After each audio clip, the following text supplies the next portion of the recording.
Hey, sluts. I'm Jonathan. I'm Jeannette. We're two old high school friends Current geriatric millennials. who took different paths. Living in different gardening zones. I'm 6A, And I'm 42D. Sorry, I mean 8B. but we eventually found ourselves in the same place, On our knees, in the dirt, obsessed with plants. ready to gush and bitch about gardens. Think of us as your green besties. We're here to talk about plants, but not in the usual preachy, do this, grow that way. You may know as much as we do. Or you may not know the difference between choke berry and choke cherry. Coming to you from Salem, Oregon in the USA. And a rooftop in Montreal, Quebec, Canada. We're plant sluts. We're plant sluts. I feel like it needs a little more light. First, let's share our garden status updates. John, how's your garden going? I'm actually really loving my garden at this moment. So I would say my approach this year is really to not let things grow where they grow. If I could, the last previous couple of years, I've just kind of like let things self-seed and I've kind of planted around them. This is in my community garden I'm talking about. And they just like, it got so jungly. And my tomatoes didn't do well. My peppers didn't do that well because I was just kind of letting like all the dill grow and all the anise hyssop grow. And then I would be like, I'm only going to, weed and use it when I need the herb. And even to the point where one of the new members of the garden once stopped me while I was gardening. And she was like, oh, I just want to let you know that the president of the garden brought me to your garden plot and said that this was a really great example of permaculture. And like, not at all was I intending that to be the case. And like, it's not even really permaculture because like, permaculture has like all the different layers and stuff. This is really like chaos garden. So, okay, all to say that at the moment I'm loving my garden because I've decided to just kind of like rip everything out and kind of start clean. I mean, there's still all these perennials and stuff like that. I don't want to give anyone the impression that I'm like this ruthless asshole, just like pulling everything out, but clean, clear, giving everything the space that it needs. So it's really just like coming into its own. It's so much like symbolic for our lives, like starting fresh, starting over, starting from a different perspective or angle. And that I can see matching up to where you're at also. Like, I'm going to just start over. Yeah, it's true. I didn't think about it that way, but out with the old, right? Yeah. Like, what's your garden status update? I think you have quite a bit of stuff going on. I do have a lot, and some I'll put in our other segments, mostly gripes. But I got some pineapple sage. So my new thing has been a plant that smells like something else. I've just been, anytime I see them anywhere, I'm like, oh, it's sage, but it smells like pineapple, or mint that smells like chocolate. So I got some pineapple sage. I also bought some lemon verbena to go with the lemon balm for making tea. And I bought some peppermint because I realized I didn't have any mint that didn't taste and smell like another food, which I'll grow in a container and then probably still grow all over my yard forever. So I've just bought those. That's not a garden update. Okay, but now I have like a good birthday gift in mind. You know those like flowers from like Indonesia that smell like rotting meat? So that's what you're getting for your birthday, is one of the rotten meat flowers. Thank you. I will love the rotting meat flower. Awesome. Thank you. Ants are farming aphids on my chamomile. And so this all happened last night because I was gone for one day. So I was tempted to just throw all the planters away to save the poppies. But what I did was I pulled out the lavender, washed the leaves with the hose. Yeah. Sprayed it with some soap because I don't have anything right now. Like I don't have any neem oil on me. It's I have to go get some. And then I went into the chamomile and like individually pulled off um the little clusters of aphids. And there was this ant that I think bit me. Really? And then I tried to squish it in a paper towel and it would not die. And I didn't think ants were that hard to squish. No, Like, they're super easy to squish. yeah, like earwigs you can't kill. Like you have to like chop them into 1,000 pieces. But an ant you should just be able to squish. This thing would not die. He was mad that I was in there, like ruining their farming plans because they're getting that like sweet syrup or something from the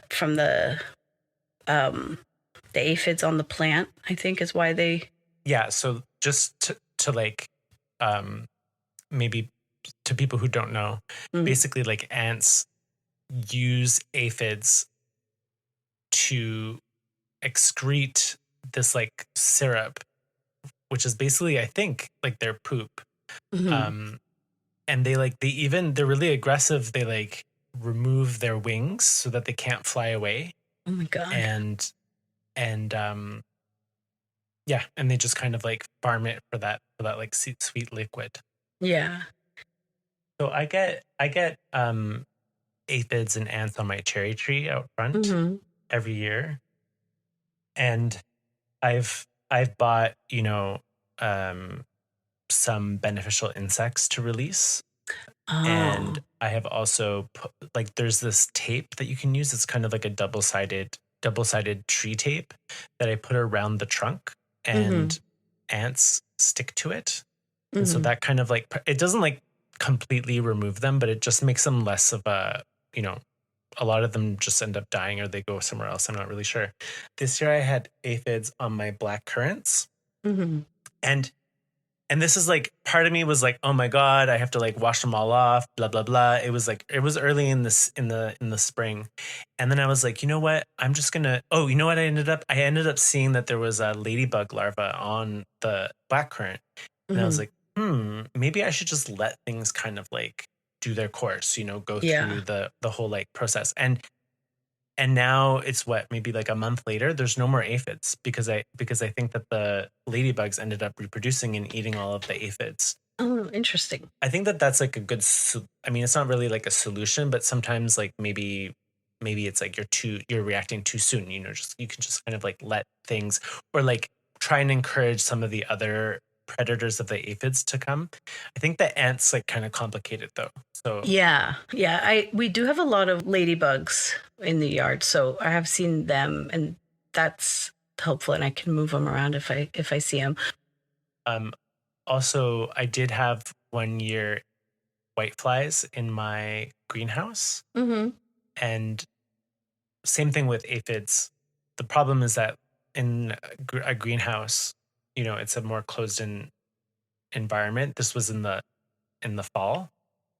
And so what I ended up doing is buying like beneficial insects and releasing them inside the greenhouse. And for the whiteflies, I ended up buying these, like, maybe you've seen them actually at nurseries, plant nurseries, but it's like this little like envelope with a hook on it. And it's a tiny little spider that eats the whitefly eggs. What?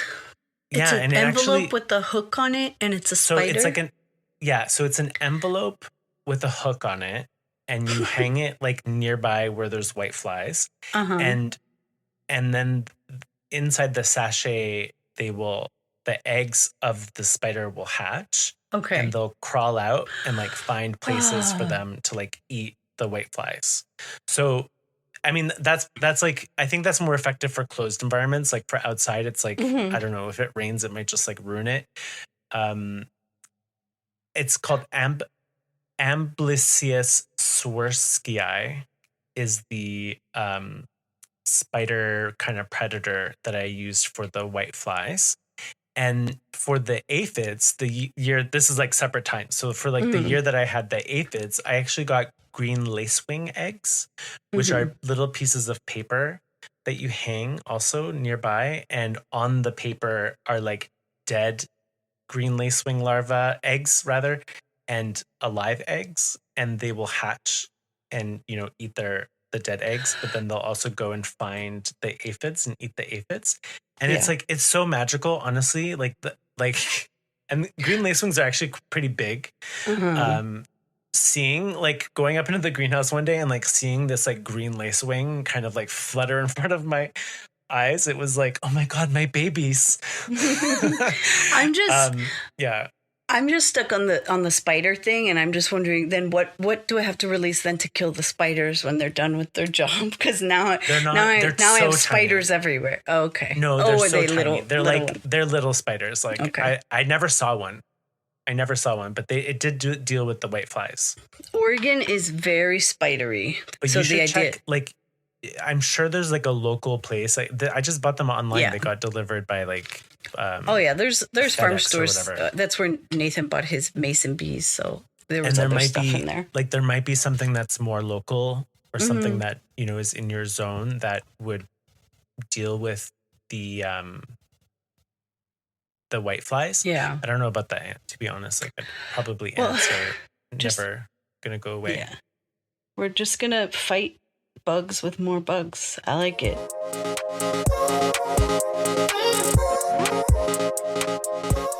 Grab a mug, pick some herbs, and spill the tea. Jeannette, tell me. Just tell me. So yeah, my community garden tea, it's not a sexy story, but I do have a tree I hate, and it's hard hating a plant, but I hate this tree. There's a big black walnut tree in my neighbor's yard, and I think it's like at least 100 feet tall. And I don't know how many meters that is, and I don't even know how to know if that's actually a true size. I think it's like 2 or 3 stories tall, because it goes over their 2-story house quite a bit. So 3-story tall tree. And this tree, this lovely plant, fills our yard in the fall with leaves to make our beautiful mulch. Fills our yard and our garden with flowers in the spring, and then those little like pod helicopter things right after or before, and then more leaves randomly in the spring again. So I'm constantly like picking it out of everything all the time. There's always like little. And then it's also, I'm always weeding like little starters of the tree just everywhere. So that's like, okay, that's what you get for living in a neighborhood with trees, which is great. We have a lot of trees around here. It's fine. But my problem is the tree is leaning over onto our roof and leaning like the branches aren't taken care of. So there's a branch that's coming like dangerously close to our solar panels. So like you'd be responsible for all the branches that are passing the property line onto your property? I believe so. I think we would have to hire a tree company to come get those branches. But I also think there's rules around, like they can't just chop it in a way that could cause the tree to have diseases. Yeah. But like, I want the tree to just have diseases. There's so many trees around. This tree this isn't the only tree supporting our ecosystem, right? You know, Are you worried about the like allelopathic properties of the black walnut? That's exactly what I'm worried about, John. I have no idea what that is. Okay. I was like, oh, tonight. Well, because black walnut has like it produces a chemical called juglone. Is this another reason for me to hate this fucking tree? Yes. Oh, God. Yes, it is. So, and juglone is allelopathic, which means that it prevents most things from growing in it. So it's the roots that produce it, but it's also in the shells of the oh my God. black walnut and in the leaves. So but wait, like I don't want to be they're everywhere. Causing drama. Yes, you do. But if you technically if you compost those leaves or let them disintegrate, it releases juglone into the soil, and a lot of plants cannot grow in juglone. And I mean, it's an adaptation for it to create an environment that doesn't compete with its babies, right? It's like with its seeds. On the other end, I have read that juglone is actually not such a big deal as people say. Like the amounts are quite low. But in the black walnut, of all of the trees in that family that produce juglone, black walnut does produce the most amount of juglone. Oh, wow. The leaves are everywhere. The leaves are down all winter, apparently releasing something to make stuff not grow because we don't pick them up, you know. And then we do find the shells, and I've kept them in the ground if they're open already because squirrels bury them in the yard, and little sprouts of them everywhere. And so places I can't really reach where I don't weed, they're still there growing, and in the garden box. And does it seem like they're stopping stuff from growing? Like, you know, roots reach basically to the level that the canopy reaches, right? So if that's the case, then there would be juglone in the soil surrounding, like directly underneath the tree line. Oh, interesting. Is there anything growing there? Like, or do things have a hard time growing there? There are things growing there. There is one bush that is having a hard time growing and has died, and we like water it and take care of it and don't know why it died. And there's still plants growing, but now hearing like as it stretches, I'll have to go outside and look at what's growing right in that area and what's like kind of thriving or maybe stunted. I've also been putting the leaves in my compost, so I fucking hate this tree. I didn't even get to the part where my dog barks at all the squirrels in it all day. It makes, you know, me crazy when we're out there together. The tree sounds like a menace. So if I go up to the landowner, what are they called? The owner of the house next door, and the landowner, and I like offer neighbor. You can just say neighbor. Okay, sorry. At this point, this is a landowner with his little, you know, rental units house. If I talk to him, I would think I would go over and say like we would help pay for tree maintenance to like get it first of all the branches off of, you know, coming onto our solar panels, and oh, while you're at it, like, do you just want to get rid of the whole tree? I don't know if we have to go to the city to find out if they can remove the tree or not. Or is that something people don't do? Is that just evil? If I want to just have the tree removed if it's not sick? Without getting a permit from the city? No, if I ask him, or like, just in general? If he's like, it's cheaper to just, he's a landowner, so he probably just wants to do what's cheapest. Sorry, a landlord. He has a lot of properties, okay? Yeah, okay. He's evil. Yeah. Would it be evil to just have the tree cut down if it's cheaper, if we're allowed to? Your opinion, I don't think it's evil. Okay. I don't think it's evil because you would plant things in its place, right? Like, and it would create, you know, a sun that would allow you to grow more. We have a lot of sun already, but yeah. Actually, it's probably cooling. You know that those things you fight in your garden or in your yard like all the time, and you're just like, all your anger kind of goes towards that one thing. That's what this tree is to me. It's just like the thing I'm always fighting. You know, last year I had my neighbor chop down my kiwi vine. What? That was crawling up her balcony. And she chopped it at a point, not the point where it met her balcony, but she chopped it all the way down, like to the fence. Even the space that, you know, arguably is like, it's totally fine that it's in that space, you know, above the fence and before the balcony.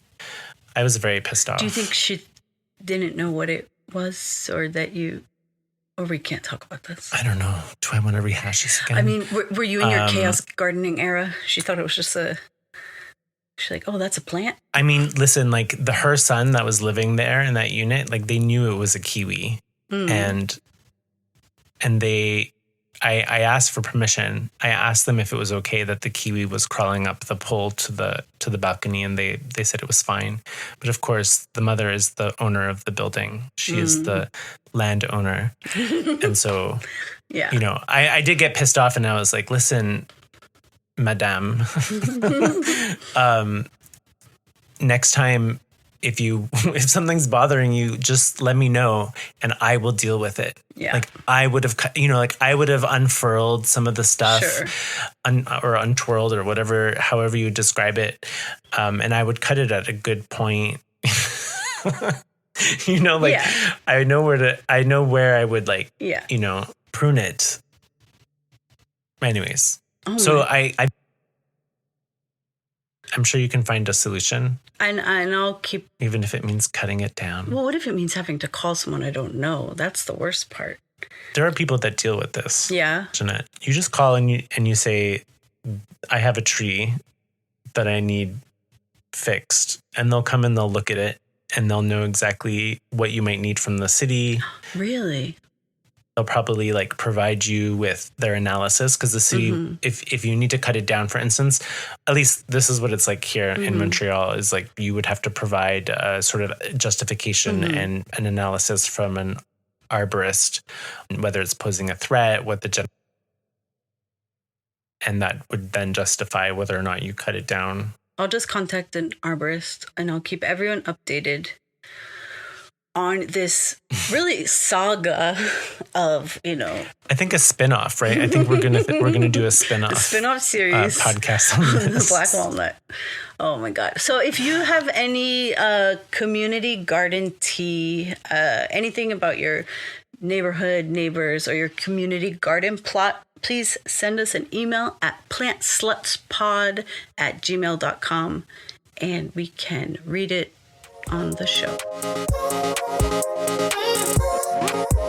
This episode's plant slut is Bloodroot. I don't actually know how I first came across Bloodroot, but for some reason I was like, I love this plant. There's just something about it that I loved. And I spent a long time trying to get it. Basically, it's this rhizomous plant.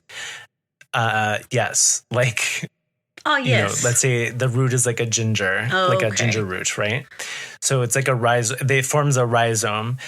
It's a spring ephemeral, which means that it comes out in spring and then it kind of disappears after a certain amount of time. And it is I don't know, there's just something about it that is just so beautiful. It's really one of the first things that comes out. And it's this beautiful white flower that comes out as an inconspicuous shoot wrapped in a leaf. And it's one flower to one leaf. That's the entire plant. And it unfurls and it just reveals this beautiful white flower. I think there's something like 8 petals. They're very matte. They almost look like paper. Oh. And a very deep kind of yellow center. And then the leaf itself looks kind of a bit like a lily pad, but it's, obviously it's suspended in the air. And the flowers last only about, I would say, a couple days. Oh, wow. And then that's it. And what's left is this lily pad leaf that just seems to get bigger and bigger until it finally reaches its apex size, which is probably in a full-grown one, a little bit bigger than the palm of my medium-sized hand. And the rhizomes are bloody. Basically, that's where it comes from. And when you're saying rhizomes, you're referencing the root. Okay. Yeah, the root. So the ginger. Imagine a ginger. Imagine you dig it up. It looks kind of like I don't know, a mix between turmeric and ginger. And then when you break it open, it actually has this red liquid that comes out of it, which looks like blood. Hence the name. Wow. But don't do this. Don't touch it because it's actually not safe to touch. Oh. It is. It can burn your skin. I was about to grow one, break it open, use it for, as you would say, a spell of about for me. Or use it as like a ink or paint or a dye. But that is a bad idea. Yeah, I would only handle it with gloves. Okay.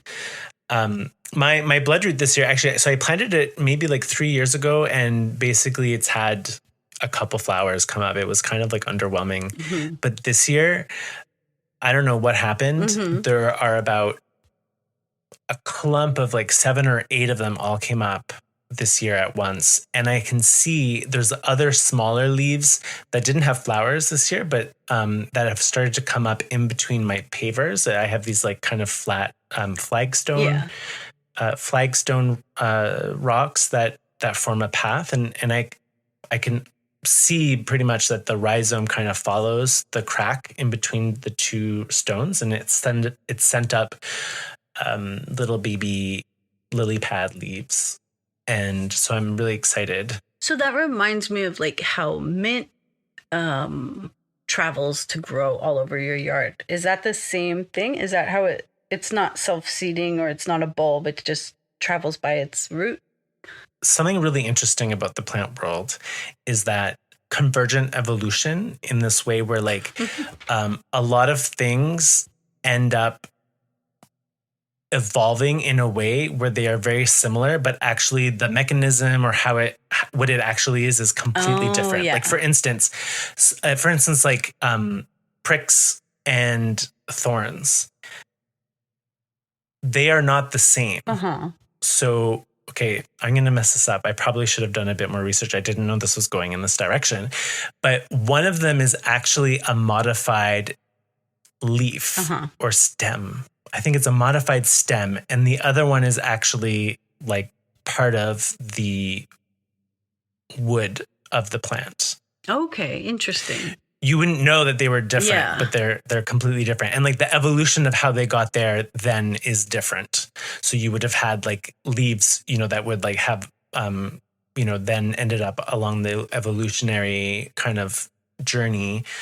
A leaf would transform into, like something that would prick But you, it's basically. solving the same problem. Like they both grew for the same reason.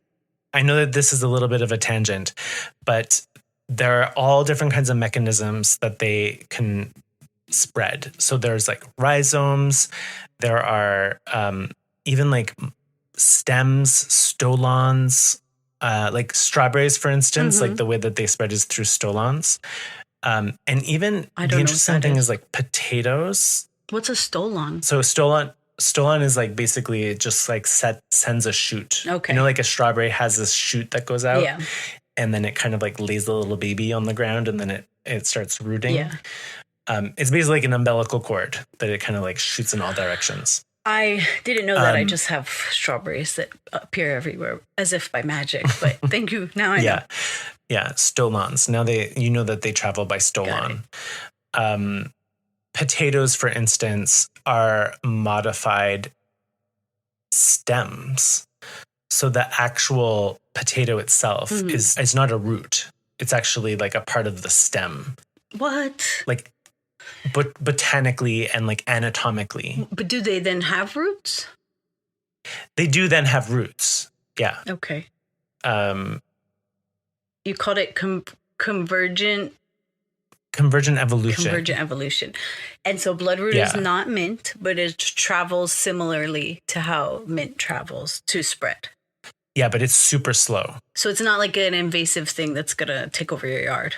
No, in fact, it's a native plant to, I think, most of Eastern North America. And in some places it is endangered. It's not really tolerant of a lot of like foot traffic and that kind of thing. It's really something that you find in the forest. And I've seen some in the forest here. It's not a common like ornamental plant. I'm not sure why, because I absolutely love it. The Latin name is Sanguinaria canadensis. And I think there's like other word like breadroot, Canada puccoon, and black paste. The black paste is actually an interesting name because it actually has been used in something called black solve, which kind of goes into like this anti-vaxx kind of thing. So black solve was and it still is, I believe, promoted as an alternative medicine for cancer treatment. Specifically, I believe it is for skin cancer. I heard about this on that documentary about that Australian girl. I think they mentioned it, that Australian girl who faked having cancer. Oh. You know what I'm talking about? I know. I watched the first episode and I didn't watch the second. She did not have cancer. Okay, I think she was using it. Or no, it wasn't her. It was the girl who didn't fake it, who did have a skin cancer, had been using it. And in the movie, like it was the Netflix adaptation, she kept using it on her skin cancer, but it kept getting worse and worse. And it was Black Solve. It was the Belle Gibson. What did they call it? In The Search for Instagram's Worst Con Artist? No. Apple Cider Vinegar was, I think, the movie.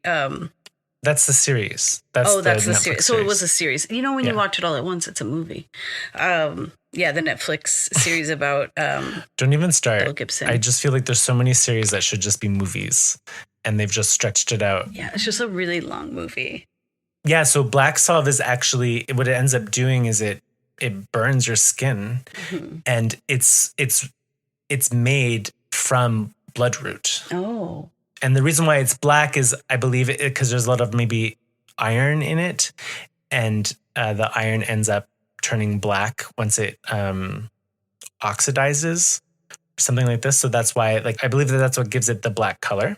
I just keep picturing Vegemite. Yeah, I don't know what. It's just I don't know what Black Solve looks like. It's because of the Australian girl in the movie, and like something black that's kind of gross in a tin. Okay. There is like this story of this American guy who had first started to sell Black Solve through a multi-level marketing MLM Ponzi scheme kind of company. And it was, I believe, for cancer in the mouth. There were so many lawsuits about it. He had been charged as a felon for defrauding customers. He ended up escaping to Ecuador, and they continued to make Black Solve and sell it all around the world. Wow. Yeah. And that's from Bloodroot.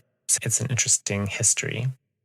Well, would you like to find out if Bloodroot matches your zodiac sign, John? Yes. Can I talk about first why I think? Yes. Well, it's like, it's red, it's bloody. It must be a heat. It must be like a fire plant because it basically burns through your skin.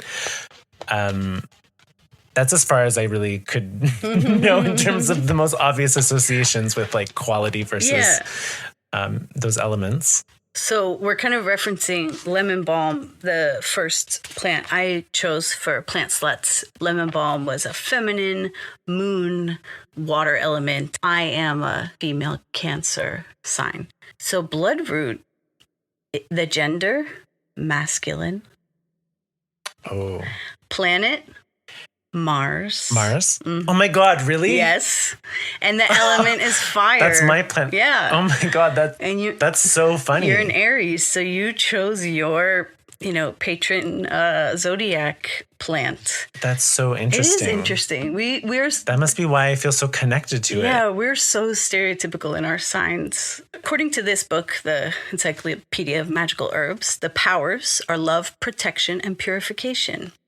The root can be carried or worn to draw love or avert evil spells and negativity.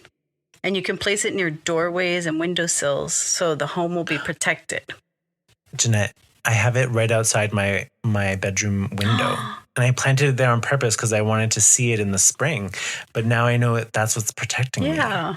Aw. I mean, some people do think you can kind of garden subconsciously, or consciously you can use your garden for protection, like putting roses outside your bedroom window because the thorns or blackberries, or that your garden kind of reflects the things going on in your life. How I realized as I was buying my 25th plant that everything in my garden was medicinal, calming, relaxing, anti-anxiety. Yet somehow you are still What? A very anxious person. No, well, it's early in the year. Everything hasn't harvested yet. I'm getting there. Sorry, I'm just like, what time did I say I would have ice cream with this person? Okay, 7 p.m. Let's make sure to put that in the podcast. Check your grinder quick. We need a pause. Check your grinder. No. It's an old colleague. Oh, okay, it's an old colleague. Okay. No. Yeah, ice cream is a super weird grinder date unless you had a lot of like lactate with you. No, I would totally do that. Oh, I've done that. It's too much. People love ice cream. Dairy. Yeah, so I'm guessing you don't have any experience growing bloodroot. No, I don't think I've seen one in person yet. And the only reason I would say like not to plant it is that it really only lasts a few days. That it's like super slow to grow and it doesn't spread very quickly. It's kind of vulnerable in that, like if you step on it, and because it kind of disappears, halfway through the summer, you kind of don't know where it is. And so you could very easily dig it up accidentally or kind of stample. I like stumple. Trample. Stomp. Stumple. Tramp. You can trample. Trample over it. You can trample over it very easily without knowing. And it also kind of, this is an issue that I have is it's kind of casting shade right now. So it's this gigantic lily pad kind of leaf that is shading out a decorative ornamental grass that I have growing. So it's kind of stunted that.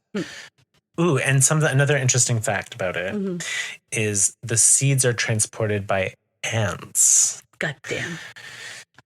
And how that works is the seed has this little sac of sweet liquid, I suppose. I'm not really sure what it is, but it's like a sweet sac that's at the end of the seed, and that's what attracts the ants. And the ants then bring the seed to their nest. They eat that sweet sac, and then they dispose of. Yes, this is plant sluts. Yeah. Come on. They love that sweet sac, and they then toss the seed out in their refuse pile, and then another bloodroot will grow. Oh, interesting. So if I plan to grow bloodroot, don't kill every ant in my yard one by one. I guess. I mean, a lot of the plants though that do reproduce through rhizomes don't really have very viable seeds because a lot of them ended up evolutionarily relying on spreading by rhizome and by underground by multiplication rather than through seed dispersal. Because they're sucky sweet sac. Yeah. Right, now it's time for jam. What are we going to do with all these surpluses, these pounds and pounds of vegetables nobody wants? Let's get some ideas. John, what are you thinking of for this episode? Well, what I wanted to talk about was greens. So right now I have a lot of greens growing everywhere and they're all starting to flower. So I have like Mizuna, I have a lot of rapini. Basically what I love doing is I just kind of go around and chop them all. I'll remove as much as possible the kind of like woody stems because at this point, if they've all kind of overgrown, the stems are pretty woody. And I will then just blanch them and in salty water and then just put them aside. And they cook down like really like a lot, almost like spinach, right? And in fact, like spinach could be one of the things that you put in there. And I even keep a lot of the florets there. So the florets are like really good and they're not weird to eat. They're like delicious. It's kind of like rapini, right? I mean, broccoli itself is a flower. You're like where you're eating are the flower like buds. And what I do is I just have in my fridge a container filled with these boiled vegetables and I'll use them in a sandwich, for instance, that I had today. I had the greens, some tomatoes, some mayonnaise, maybe like mustard, hot peppers, I don't know, like marinated eggplants, whatever you like, bocconcini, you know, and it's just so delicious. Another thing that I'll do is I'll like kind of like chop it up really finely and toss it with pasta. I have to pause though. I have to pause because I just wanted to note that you make really good sandwiches. You used to make my lunches in high school, and you would make me these very, what to me were elaborate sandwiches, but I'm sure to you were just Really? sandwiches. Yeah. And I don't remember that at all. When you were just describing it, it reminded me, brought me back to those sandwiches. You would make me a little like vegan bag lunch, and when I'd pick you up and you'd have 2 little bagged lunches that we would eat. Back in high school. I don't remember that at all. You'd have, but that sounds like something I would do. I keep forgetting about sandwiches, to be honest. Yeah. There's like stretches where I eat a sandwich. I guess it kind of makes sense because you buy a loaf and then you eat a bunch of sandwiches and then you're like, I'm tired of sandwiches. And then you don't eat sandwiches for a while. But yeah, like these greens are really good. They're super versatile. I threw them in with like tortellini. So did you put them in a bit of like hot oil? Did you put them in the fridge after blanching? Yeah. And they're good for like probably over a week. You can even just like eat them as a side. You toss them with like olive oil and salt and pepper or whatever. If you like spices, you could put some sort of mix of spice that you get, whatever you. I feel like it's very American. I'm thinking of like. I feel like it's very American to have those like a spice. I don't know. Yeah, like Trader Joe's, like lemon pepper. I feel like those things are really popular. So yeah, you can throw like some of that stuff in, but it's good. Just, simple. There's a little bit of like bitterness, which I think is really nice. But really it's just like a soft green. It's like super easy to, so anyway, what I'm saying is that's a great way to use up all of those greens that are starting to flower that you definitely cannot eat any other way because there's just so much of it, such a volume. Nice. That sounds good. I'll go pick mine right now.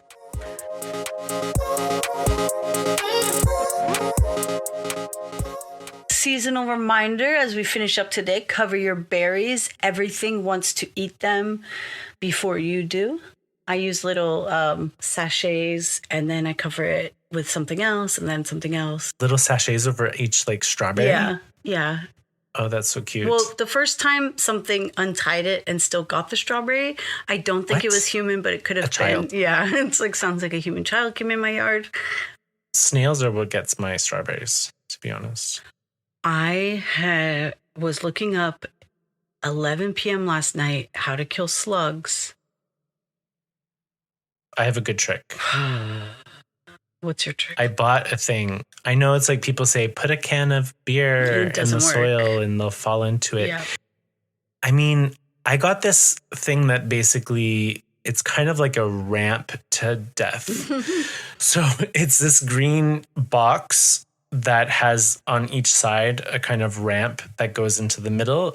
And what you do is I did pour beer into that middle and they did climb in and it did kill all of them. Like there were tons. You didn't have to bury it.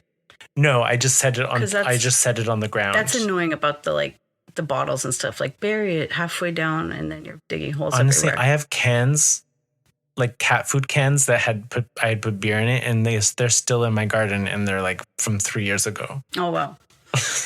Like because they're kind of hidden in a way, but also it's like, why would you ever want to touch that? Yeah, it's nasty. They don't like copper because I've been putting copper electrical tape around all my garden boxes so they don't go up because they don't like the sensation on their body because it's kind of like if you were to bite down on aluminum foil with your filling, it's that feeling on their whole body. Wow. Also, like, don't underestimate the usefulness of going outside after a rain. What I do is I have a little bowl of soapy water and a chopstick. And basically I just go and any slugs or snails that I find, I just kind of like with the chopstick slide them into the soapy water. It's a numbers game. Yeah. The more you can eliminate, the less babies they'll have, the less they'll be next year or the next. I don't know how many generations there are in a season, but really, like, that has also helped a lot. And I know I look a little bit not well when I do it. Kimono with your chopsticks. No, I don't know. no, I wasn't no, even never. thinking. I was just thinking that's what you wear at night in general, like a silk No. robe.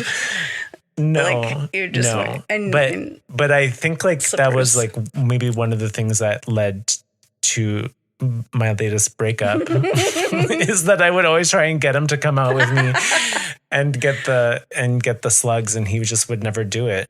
Okay. But we'll get into that another day. Yeah, that's for another episode.